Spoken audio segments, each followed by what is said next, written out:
Here in these two bowls are fruits from two tomato plants grown using two different methods. The difference is quite striking. In this video, I'll be telling you about the technique that resulted in more tomato fruit from one plant. Hello everyone, welcome to Dr. Obi's Garden. In this episode, I share how I exploited extra tomato seedlings to enable me to get a big tomato harvest from one plant. When growing tomatoes, especially from fresh tomato fruits, most times you end up with more seedlings than you actually need. The common practice is to select as much vigorous seedlings as you will need and discard the rest. However, there's a way that you can take advantage of the extra tomato seedlings to boost your tomato yield. That's exactly what I share in this video. The technique is easy to accomplish, you just need a little patience. To know that the technique really works, I compared two sets of tomato plants. One set is grown the normal way and the other set is grown by exploiting extra seedlings. The outcome is pretty clear and you can judge for yourself. I also share tips that will help you to get the most fruit from this system throughout the video, so make sure you watch to the end.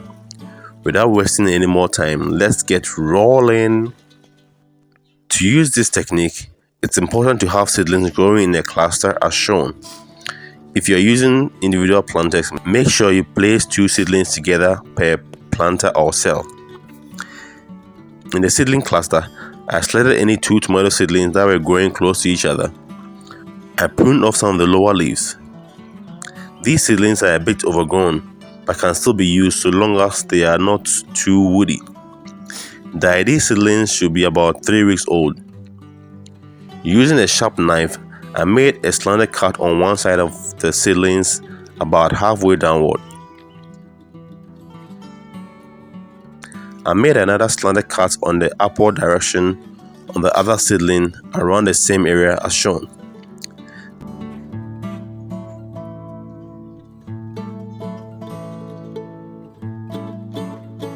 Next, I tilted the two seedlings to enable the two slanted cuts to overlap and lock onto each other. This should be done carefully and gently in order not to break any of the seedlings.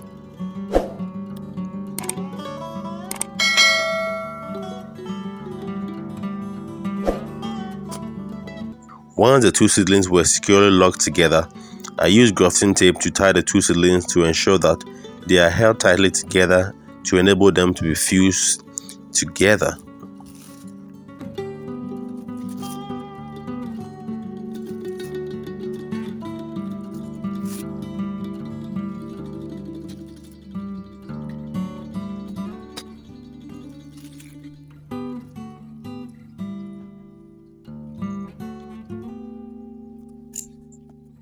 I trimmed off more of the lower leaves that were close to the conjoined area to minimize transpiration.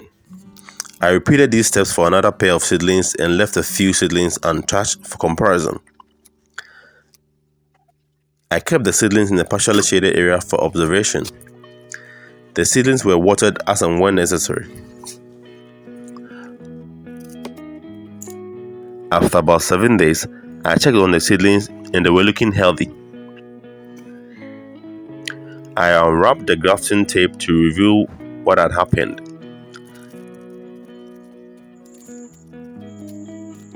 A strong bond had been formed between the two seedlings, as can be seen.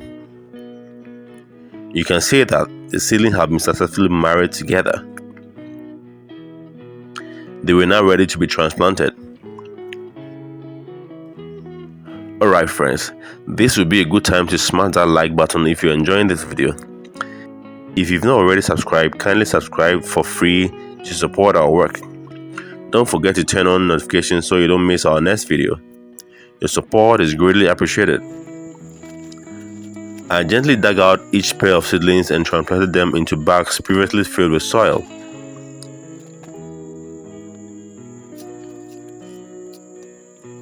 I made sure that the conjoined area was above the soil surface.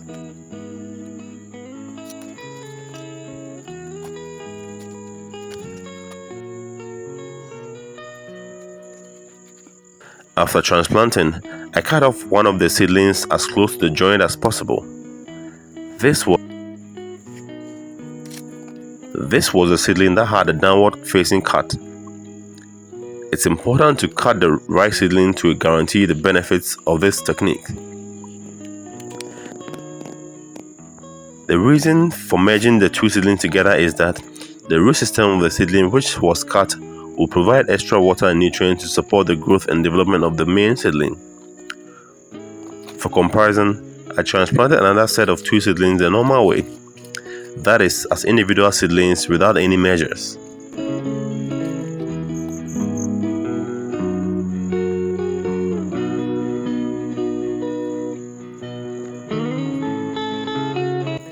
I watered all the plants and provided stakes for them to ensure that they remain strong.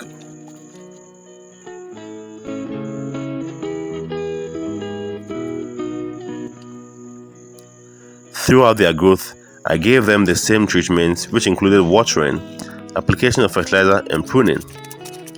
I noticed that the seedling that was cut occasionally produced branches close to the ground, and I had to prune them off whenever new ones appeared. The plants started to produce fruits after 1 month of growth. At this stage, differences began to emerge between the two sets of seedlings, but was not very striking. Both plants that had the extra seedlings had fruited, whereas only one of the plants that were grown the normal way had started to fruit.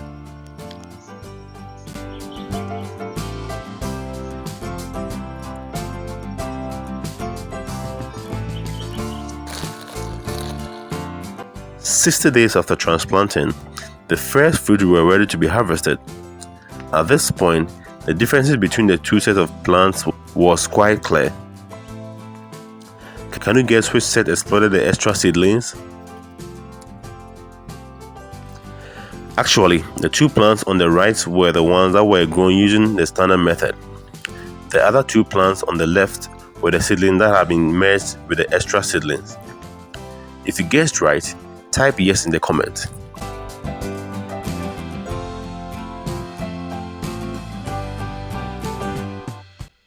After harvesting all the fruit from the two sets of plants at final maturity, I ended up with these two bowls of tomato fruits.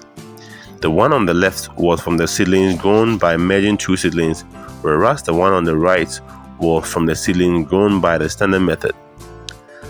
This difference is too striking to ignore. I don't know about you, but I'm definitely using the extra seedling technique next season. That's all for now. Thanks for watching. If you've not already done it, kindly like and share the video so more people will benefit from it. Check out our other videos or see you in our next.